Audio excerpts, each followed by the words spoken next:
Muchas gracias, querida Elizabeth. Usted es una referencia para muchísimas mujeres, sobre todo de América Latina, en relación con los derechos humanos.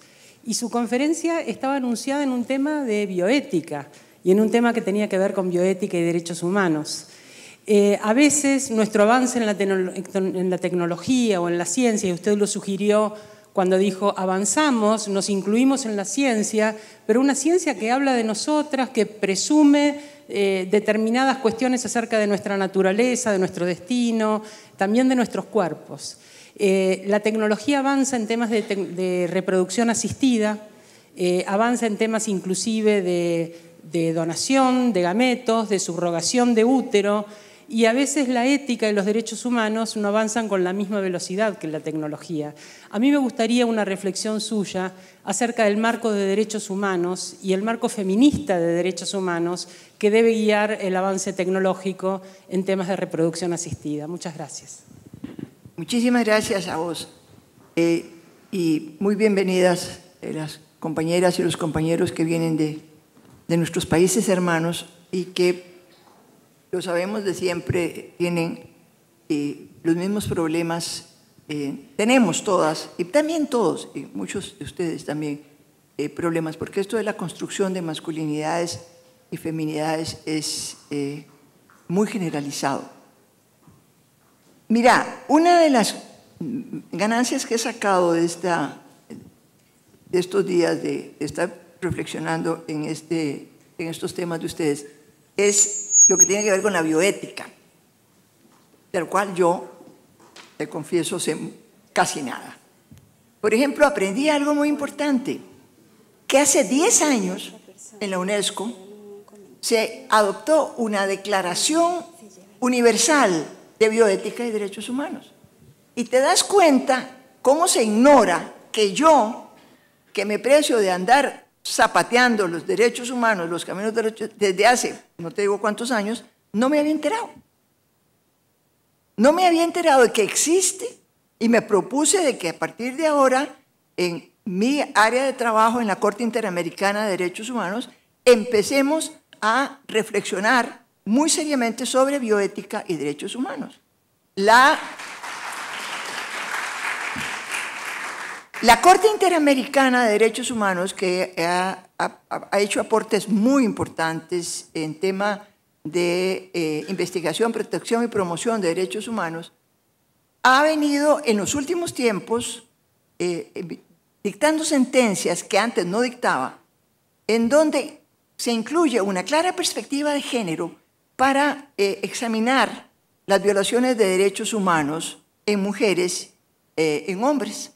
Hay sentencias que son realmente parteaguas, son emblemáticas, como la de Campo Algodonero del 2009, de las muchachas, de 3 muchachas que habían sido violentadas sexualmente en formas horribles y asesinadas en un campo algodonero en México, en la ciudad Juárez. Pero ocurre en cualquier parte. Bueno, pero para mí muy importante, tan importante como lo de Campo Algodonero, es lo que ha ocurrido con la fecundación in vitro. En este país, y me perdona Fernando, pero es que aquí hay cada genio masculino, que realmente dan vergüenza ajena, como digo yo, prohibieron la fecundación in vitro en la Sala Constitucional. Y entonces, por años de años, parejas, familias, mujeres no tuvieron acceso a las técnicas modernas de la fecundación in vitro. Hasta que, porque no hay mal que dure 100 años, decía mi abuelita, finalmente se llegó a una sentencia que abrió las puertas junto con una actitud positiva, porque la Sala Constitucional volvió a echar para atrás, porque como les digo, esto es de ires y venires. La Sala Constitucional echó para atrás, pero el gobierno de la República, utilizando el recurso del reglamento de una manera muy inteligente, abrió las puertas para la fecundación in vitro, que tiene que tener, obviamente, un enfoque bioético. Porque una cosa que hemos aprendido, y desde hace rato, es que los cuerpos de las mujeres han sido más o menos dominio masculino para toda finalidad. Pero una de ellas tiene que ver con el derecho a la salud. Y en este momento, por ejemplo, en la Corte misma, se está analizando un caso de una señora, no en Costa Rica, de un país suramericano, que fue esterilizada sin su consentimiento, por supuesto, por el médico que le estaba practicando una cesárea y que encontró que ya la señora tenía suficientes hijos y suficientes problemas como para seguirse embarazando y la esterilizó. Esa esterilización que él, cuando él vino a declarar aquí, negó, dijo que él había informado. Yo le pregunté a la señora, ¿qué grado de anestesia tenía la señora cuando usted le informó? Bueno, claro que no, obviamente la señora no estaba, posiblemente le preguntó que si le dolía mucho, la señora dijo que sí, ¿verdad? Eso es a la conclusión a la que yo llegué. Bueno, pero en todo caso, hay ahí un enfoque bioético que yo me propongo, siendo uno de los primeros casos en que voy a participar, que exista desde ahora, junto con derechos humanos, esa perspectiva de género y la bioética y los derechos de las mujeres. Muchas gracias.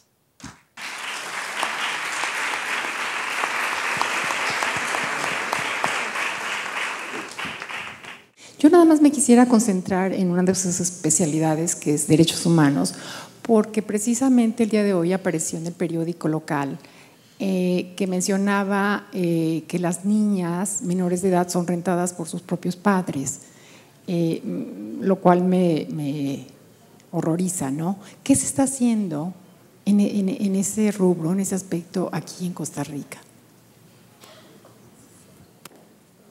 Mira, en realidad no es un área en el que yo te pueda dar una respuesta concreta porque no participo en este momento en ninguna política pública de gobierno.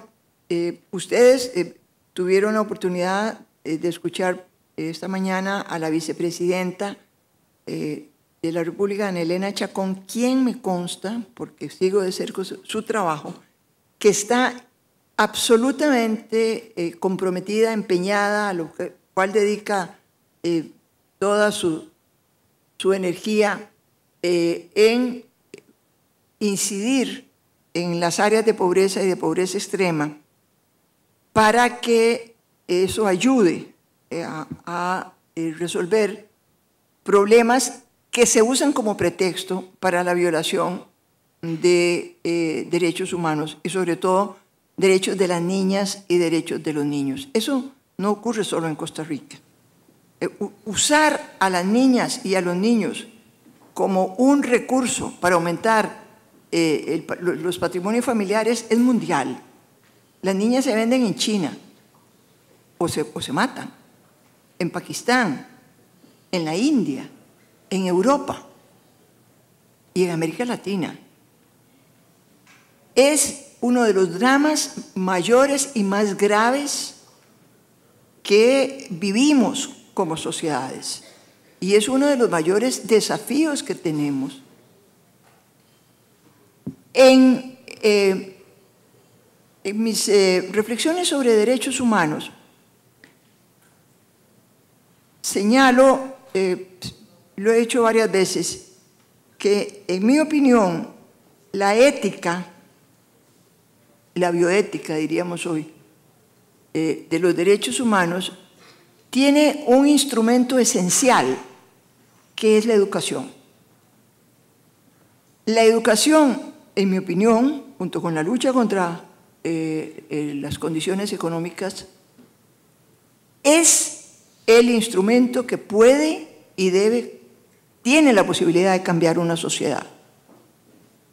Costa Rica es un ejemplo de cómo el invertir los recursos, no demasiados, pero sí que tienen el Estado en educación y en salud, nos han permitido tener una sociedad que está muy lejos de ser perfecta, pero que ofrece más oportunidades que en nuestros países hermanos, que se gastan el dinero en armas, en tanques de guerra, por ejemplo.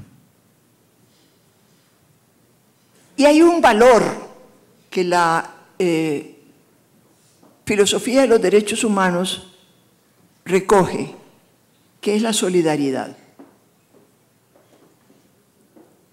La solidaridad que nos lleva a construir lazos y cadenas y redes que nos ayudan unas a otras y a otros. Son los mecanismos, son los instrumentos, son los valores con los cuales desde los derechos humanos se pueden construir sociedades mejores, más justas, más equitativas, más igualitarias.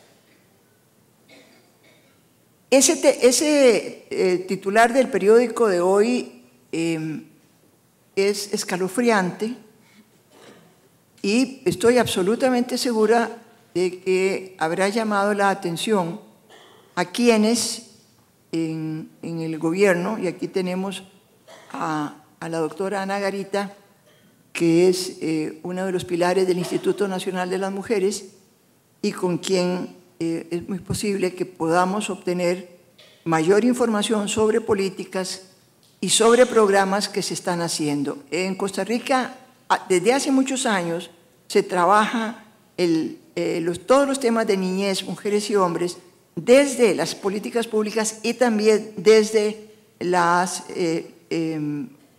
ONGs, los grupos privados, como Pan y Amor, y como una serie de organizaciones de la sociedad civil que luchan, por ejemplo, contra el incesto. Es que no solo que alquilen a las niñas, es que las violan, es que las embarazan. Y eso ocurre en este país, pero también lamentablemente yo creo que es una pandemia a lo que asistimos con estos temas. Yo no sé, Ana, si vos quisieras agregar para informar que desde el INAMU qué hace el gobierno desde las políticas públicas en estas áreas. Gracias. Bueno, muchas gracias y aprovecho la oportunidad pues para también saludar a todos los presentes y las presentes. Bueno, decirles que sí, desde el INAMU tenemos una política, una área directamente que es la encargada de tratar el tema de la violencia, tanto para mujeres adultas como para niños, y por supuesto las secuencias a los niños, y estamos coordinando todo lo relativo a la prevención. En primer lugar, nos parece que es muy importante el tema de la educación en las escuelas, en los lugares incluso de guarderías para niños y niñas, etcétera, a trabajar con los padres, trabajar con los maestros, y también quiero decirles que estamos trabajando con el sector judicial para el tema de la criminalización y penalización de algunas de estas conductas que son realmente violaciones profundas a los derechos humanos, sobre todo a las niñas y a los niños.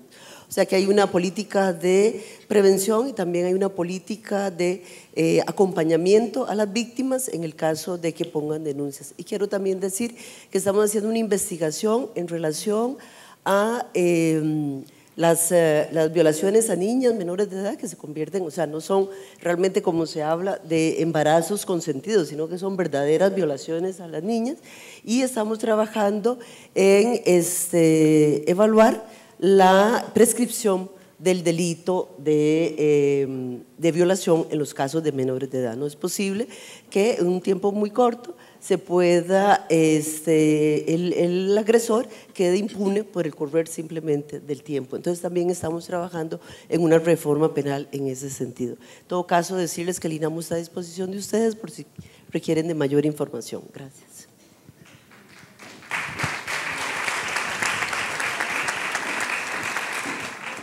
Tal vez pueda ser también de interés de ustedes saber que la Corte Interamericana de Derechos Humanos tiene dos funciones fundamentales. Una son las sentencias de los casos que envía la Comisión para conocer de violaciones de derechos humanos, los derechos que están contenidos en la Convención de 1969, la Convención Americana de Derechos Humanos, y la otra es la actividad que se conoce como opiniones consultivas. Ante preguntas de estados, la Corte estudia un problema y emite una opinión consultiva que sirve para fijar políticas. Hay una opinión consultiva sobre niños migrantes que presentó el gobierno de Panamá y que desde hace ya varios años sirve para desarrollar políticas públicas en nuestros países para la protección de estas criaturas que son los que avanzan solos, en acompañamiento y solas, son niñas y niños hacia el norte buscando llegar a los Estados Unidos. Y les pasa, por supuesto, de todo. Y entonces, en esta opinión consultiva, la Corte señala lo que deben ser los parámetros de políticas públicas que protejan a estas criaturas.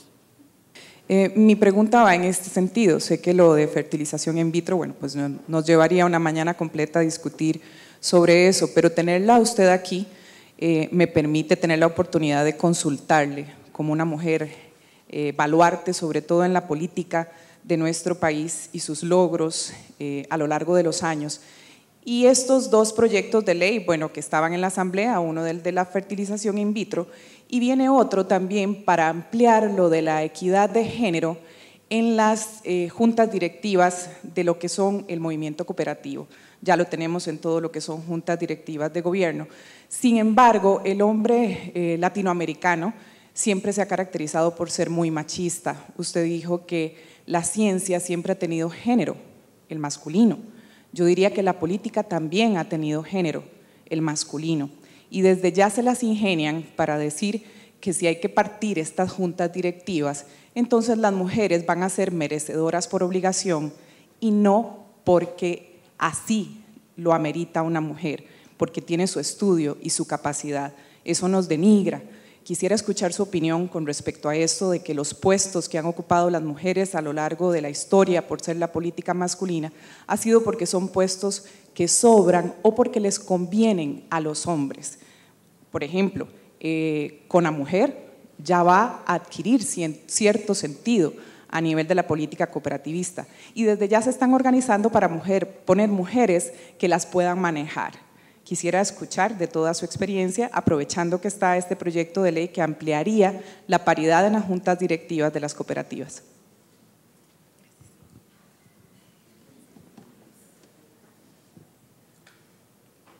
Hablar de los distintos artilugios y mañas del patriarcado nos llevaría mucho más que la extensión de este Congreso. Por eso en algún momento mencioné que hay que convencer a nuestros amigos, hermanos, compañeros, colegas, que vayan haciendo dejación de privilegios que nadie les ha concedido, pero que ellos asumen por el hecho de pertenecer al género masculino. Tienen que dejar esos privilegios. Hay mecanismos que desde hace tiempo se ponen en vigencia y que han sido muy efectivos en la mayoría de los casos, que son las acciones afirmativas. Yo creo en las acciones afirmativas.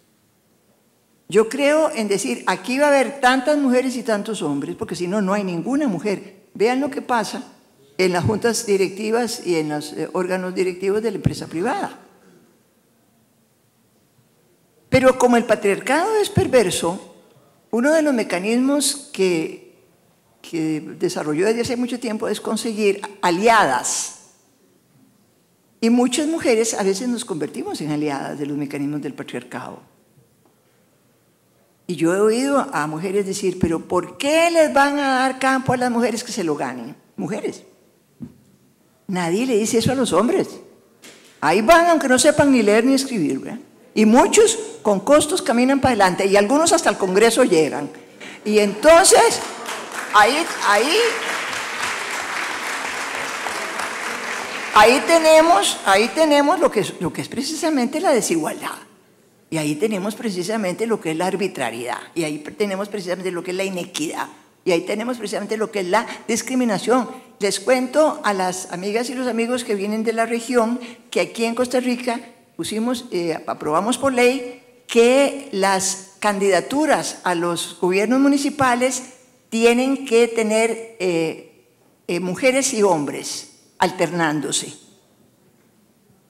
Bueno, lo que ganamos fue, no solo los gobiernos municipales, los partidos políticos tienen la obligación de tener mujeres y hombres en las papeletas de los diputados.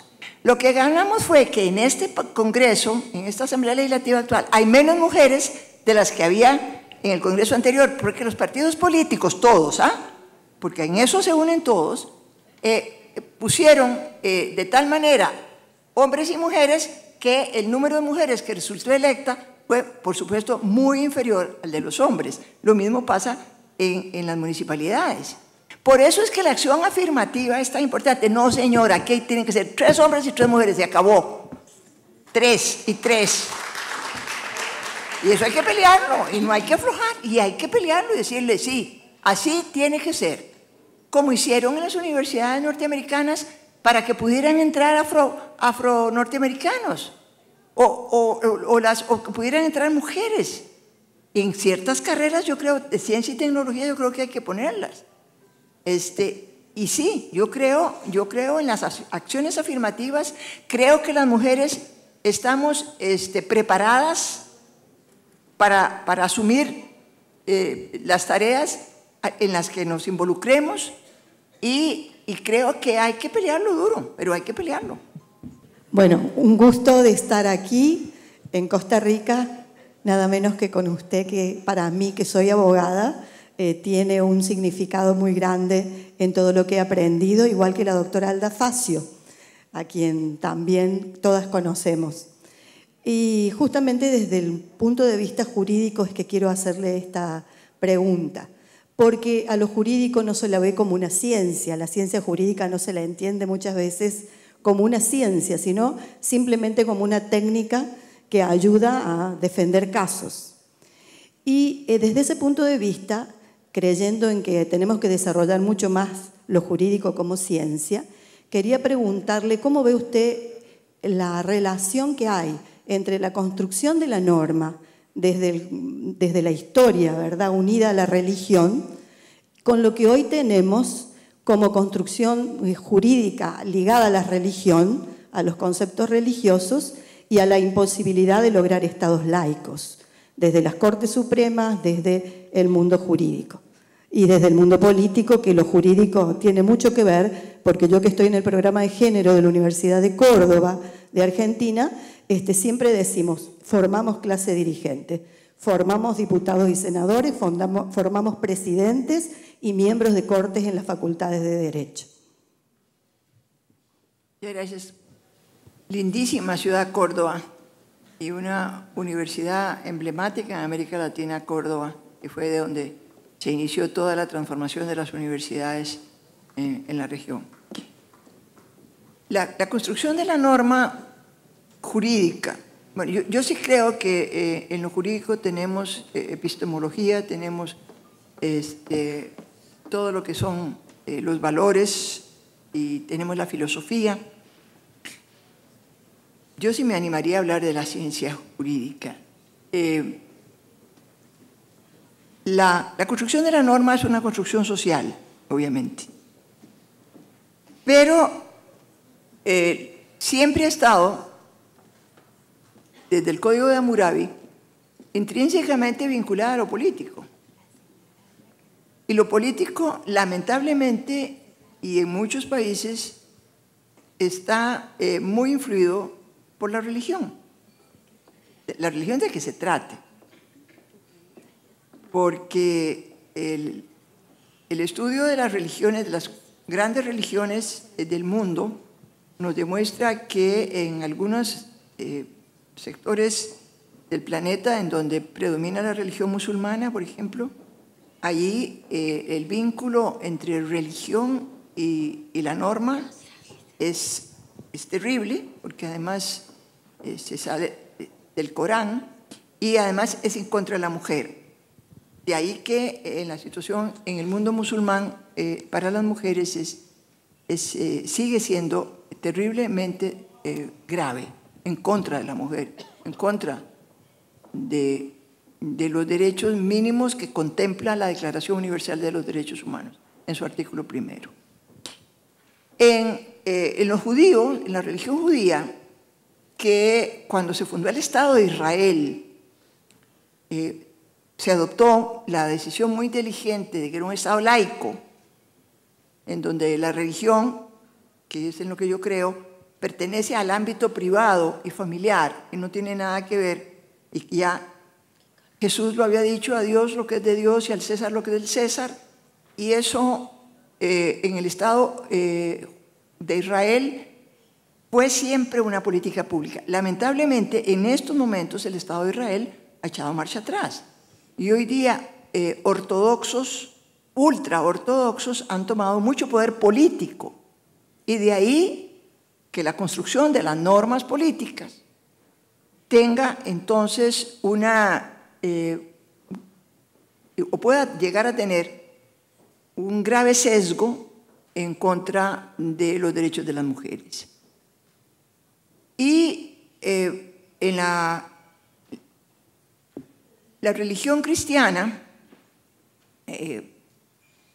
allí tenemos diferentes, como hay diferentes denominaciones, pero digamos la que es más dominante, sobre todo en nuestros países, es la católica, apostólica y romana. Y ahí tenemos el ejemplo lamentable de Costa Rica, en donde incluyeron en un artículo que la religión católica, apostólica y romana es la del Estado. Es una vergüenza. Y no ha habido manera de que podamos avanzar en el proyecto de ley hacia decir el Estado es una persona jurídica y por ende las personas jurídicas no tienen religión y por ende el Estado no debe tener religión ninguna. Sigue habiendo entonces, en mi opinión, una influencia muy grande, en algunos países más que en otros, en que al elaborarse las normas se incluyan conceptos que no deben existir en la norma jurídica, que son los religiosos. En este momento, y también en Costa Rica, hay unos pequeños grupos religiosos fanáticos que tienen representación en la Asamblea Legislativa que están tratando de aprobar una ley que nos limitaría, por ejemplo, todo lo que se avanzó con la sentencia de la Corte Interamericana en cuanto a fecundación in vitro. Y mezclan lo que nunca debe mezclarse, que es religión y ciencia, y derechos humanos y religión. La ética de los derechos humanos es una ética laica y la profesamos de esa manera, lo cual no significa que en el fuero privado y en el fuero familiar tengamos religiones, creencias religiosas, morales religiosas, que son las que rijan nuestras vidas. Pero eso pertenece al género privado y no podemos ni debemos imponerla de ninguna manera. Es sumamente interesante lo que se está desarrollando en la Oficina Regional de Punta Arenas del INAMU. Nosotras tenemos ya 2 años de estar trabajando muy de cerca con el CONAPDIS. El CONAPDIS era lo que antes se llamó el Consejo Nacional de Rehabilitación, ahora se llama Consejo Nacional de Personas con Discapacidad, el CONAPDIS, y hace 2 años hemos venido desarrollando un proceso muy interesante con mujeres líderes de Punta Arenas que tienen una discapacidad. Son mujeres que tienen una discapacidad y también se nos juntaron madres con hijos con discapacidad. Entonces nos hemos dado, bueno, yo sumamente realizada de trabajar en este proceso porque son madres con hijos con Asperger y otros son hijos con autismo, sumamente violentados sus derechos, ¿verdad? Es una cuestión, yo digo, hablamos mucho de los derechos humanos de las mujeres, pero también tenemos que hablarlo desde la diversidad porque ellas se sienten muy violentadas. Son mujeres que no han sido capacitadas, las instituciones públicas no las visualizan, son mujeres que realmente se sienten muy poco apoyadas por las instituciones y más cuando sus hijos no son diagnosticados con Asperger o autismo. En este país se tarda demasiado, se van diagnosticando por medio de los médicos en la caja de 3 a 4 años después, ya cuando los niños han desarrollado. La idea es que fuera en los primeros 2 años. Entonces ellas tienen una serie de inquietudes. Nosotros nos hemos dado a la tarea de capacitarlas. De hecho, este año están trabajando y siendo promotoras en derechos humanos de las mujeres con discapacidad y madres con hijos con discapacidad. Y es un mundo totalmente diferente. Realmente son mujeres que tienen grandes deseos de salir adelante. Entre ellas hay mujeres empresarias que el Instituto Nacional de las Mujeres, el INAMU, las ha apoyado en sus empresas y han sacado sus empresas adelante. Entonces yo digo, en materia de derechos humanos, doña Elizabeth, a nivel internacional, ¿cuál ha sido el grado de avance? Porque creo que fue en el año 2006 que se hizo la Convención Internacional de Derechos para Personas con Discapacidad, pero sí debería trabajarse más sobre estas mujeres que además tienen sus hijos con discapacidad, no cuentan con una estructura que cuide a sus hijos con discapacidad, no tienen tampoco una pensión, ¿verdad? Igual que el resto de las mujeres de Costa Rica, pero todavía ellas con muy grandes limitaciones. Y muchísimas gracias por poderme aportar un poquito en este tema de mujeres con discapacidad. Gracias. Bueno, en realidad no creo que pueda aportarte mucho. Me parece más bien muy interesante, muy importante saber de la existencia de este programa. En las actuales políticas públicas, la vicepresidenta Chacón es campeona en una hija con discapacidad de la que ella se siente muy orgullosa. Y claro, es por ahí donde el gobierno puede, a través del INAMO, y con digamos, con el trabajo de todos ustedes, avanzar lo más que se pueda. Es cuando hablamos de sociedades que son inequitativas y discriminatorias, y que queremos aspirar a sociedades que realmente se construyan desde la equidad y desde la igualdad, estamos hablando de no dejar atrás ni dejar afuera a ningún sector. Como decía Ban Ki-moon recientemente, nadie puede quedarse atrás. Y cuando decimos que nadie puede quedarse atrás es que las mujeres no se pueden quedar, no nos podemos quedar atrás. Y las mujeres con discapacidad han sido uno de los sectores más invisibilizados en nuestra sociedad. Es muy interesante lo que mencionabas de que la Convención Internacional que recoge los derechos de las personas con discapacidad es de hace 10 años ya. Y sin embargo, apenas está en vías de implementarse en sus primeras etapas. Pero sí creo que en Costa Rica se ha avanzado en el área de la educación, donde se incluyen ya programas que están dirigidos a los sectores de niñas y niños y adolescentes con discapacidades diversas. En la salud creo que también hay programas en la caja de Seguro Social que atienden, yo creo que muy lentamente, yo creo que muy llenos de deficiencias. Por eso es que también yo hablaba de la solidaridad. Por eso creo que en los derechos humanos el valor solidaridad es esencial, porque tenemos que ir hacia todo lo que es solidaridad de lo público, entre lo público y lo privado.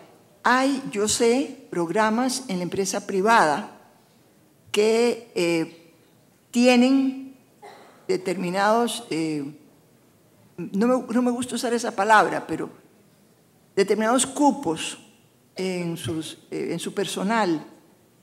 Y hay empresas privadas que se han preocupado mucho más por incluir, por ejemplo, personas con discapacidad visual, y trabajan regularmente, no trabajan como parte de una cuota, trabajan regularmente.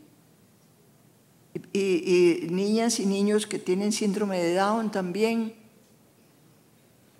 Es un campo en el que obviamente hay muchas carencias, muchas limitaciones, mucha ignorancia también. Y ahí es donde hay que seguir empujando, ¿verdad? Y para que veamos aquí de lo que hablamos cuando hablamos de cómo nos discriminan a las mujeres, en la Organización de las Naciones Unidas existen una serie de tratados internacionales, entre ellos, por ejemplo, la Convención contra toda forma de discriminación contra la mujer, y de las últimas y más recientes, las de la discapacidad, contra el racismo, etc. Se llaman, y cada uno de estos tratados crea un órgano. Entonces, en Naciones Unidas se trabaja mucho con lo que se llaman los órganos de tratados, contra la tortura, por las personas desaparecidas, etc. El otro día, hace unos meses, hubo en Costa Rica una reunión de los presidentes de los órganos de tratados, y aquí vinieron los que dirigen los órganos estos de los tratados internacionales, que son los que se ocupan de vigilar, inspeccionar, promover, etc., denunciar. De todos los presidentes de órganos de tratados que vinieron, solo 2 eran mujeres. Una, obviamente, la presidenta de CEDAW, es decir, de la Convención de la Mujer. Una. Y la otra, del órgano de la discapacidad, es decir, de la Convención de los Derechos de las Personas con Discapacidad, también mujer. Esas 2 nada más. Todos los demás eran hombres. Vean por dónde vamos. Bueno, lo primero de todo, agradecerle su estupenda ponencia. Y es que hay un aspecto que no sé si he entendido mal o es una ignorancia mía, y usted, como experta en derechos humanos, ha habido un momento que ha comentado que hay niñas que son alquiladas por las propias familias y que sucede en todo el mundo. Y entonces ha citado Europa también. Entonces, es ignorancia mía. Una cosa es, o sea, yo sí conozco que, bueno, yo soy de España, o en la Comunidad Económica Europea hay pederastía, bueno, ha habido muchos abusos precisamente de sacerdotes católicos a lo largo de los años, que hoy están destapándose, también en otros sacerdotes, no solo en España o en Europa, sino en todo el mundo, católicos además. Y me gustaría saber qué países, o sea, porque sé que hay trata de mujeres. A eso es a lo que me refiero. Ah, vale, no, es que me he quedado dicho, qué ignorante soy, porque de niñas, no. como abusos en la familia, seguro, porque en todos los sitios los hay. Hay abusos en las familias, eso hay sí, eso, urbi et orbi. Exacto, ya, ¿verdad? Pero en ese sentido, pues Estados Unidos también, claro, Australia, claro. Canadá. Y lo que tenemos hoy en día gravísimo en el mundo entero es la trata, de personas, sobre todo de las niñas y los niños. Es gravísimo. Sí. Y esas mafias que pasan por la Europa, gente migrante, refugiada. Sí, es terrible. Por eso mencioné a los niños migrantes, porque son de los que más sufren ese tipo de cosas. Vale. No, que en España haya alquiler de niñas, yo no. No decía España, digo, pues igual hay. O sea, yo no, lamento si lo... O sea, no en España, sino en Europa, ¿no? Claro, en Europa también hay diferencias. Me refería fundamentalmente a todo lo que es la trata de personas, que afecta especialmente al sector infantil. Vale. No, porque ya digo, abusos familiares seguro. Y a los abusos en todas las partes del mundo, gracias. Y de los curas. Yo represento a las estudiantes del Instituto Tecnológico de Costa Rica. Estoy estudiando Ingeniería en Computación y bueno, mi pregunta es muy corta. Es nada más, ¿qué nos dirían nosotros, los estudiantes que estamos estudiando esta carrera, como su experiencia por ser una mujer tan representativa? ¿Cómo podemos enfrentarnos a esta sociedad tan opresiva, patriarcalmente, y tanto en aspecto social como laboral? Básicamente es, ¿qué nos dirían nosotros los estudiantes en ese aspecto, digamos? Entonces, mira, yo lo que les diría es que me alegra muchísimo cada vez que una joven, como ustedes, me dice que estudia carreras técnicas en el Instituto Tecnológico, hay que aumentar mucho el número de las muchachas que estudian carreras técnicas o científicas en las diferentes universidades. Creo que hay que hacer un esfuerzo muy grande de, a partir del CONARE, insistir con el Consejo Nacional de Rectores en que se incluya en los programas de las universidades los mecanismos que permitan que maestras y maestros, profesoras y profesores se formen con el entrenamiento para descubrir, para incentivar, para promover la participación de las niñas y las adolescentes y las jóvenes estudiantes universitarias. Hay que hacer una reforma curricular fuerte, y estamos hablando de reforma curricular hace rato.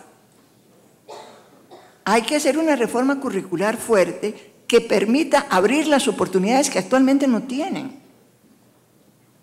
Y que además vayan cambiando esos mecanismos de medición de que hasta los 15 años las chiquitas aprenden matemáticas y a partir de los 15 años se van quedando atrás.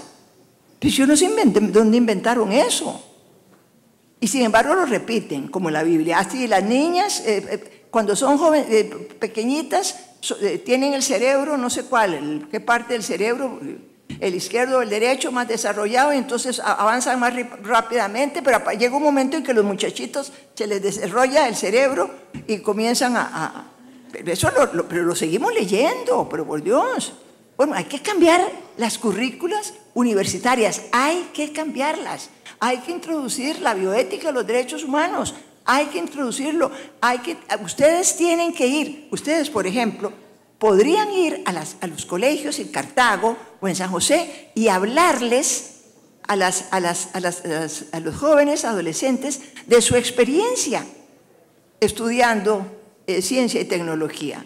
Yo le contaba a no sé quién esta mañana que tengo una amiga que tiene una hija que estudió en el tecnológico y que inventó un bombillo inteligente. Un día me dio una conferencia sobre el bombillo inteligente, yo no entendí nada, pero ella está ahora en el Instituto Tecnológico de Massachusetts desarrollando su bombillo inteligente. Entonces, esos son los ejemplos que hay que seguir. Por eso es que creo que hay que impulsar muchísimo la visibilidad de todas ustedes en las universidades técnicas y en las universidades estatales, y se me ocurre eso, vayan a las escuelas, vayan a los colegios y háblenles y digan, aquí estamos nosotros, somos ejemplo, sí se puede.